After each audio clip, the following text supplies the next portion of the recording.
Hello everyone, so today we're taking a look at gyeon tar. Gyeon tar removes tar and asphalt contamination, but today we are using it to remove rubber after a track day. So we are using it on a Porsche Cayman GT4.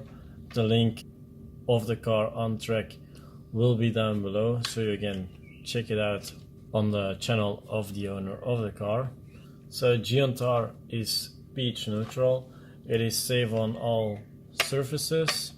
It smells pretty nice. It is also pretty slick. So what I'm going to do, I'm gonna wash the car.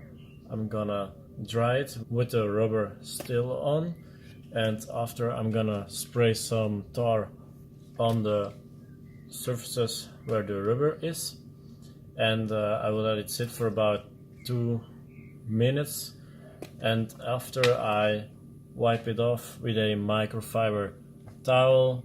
It will be a microfiber towel from CarPro, a boa towel. So let's try it out.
Tried the product out. I let the product sit for about 2 minutes on the paint, and after I just went over it with a microfiber towel, and gone was the rubber. So pretty impressed with the product. Definitely a must when you do a lot of track days. Awesome product, and it does what it promises. That will conclude the end of the video, so please give it a thumbs up and see you on the next one.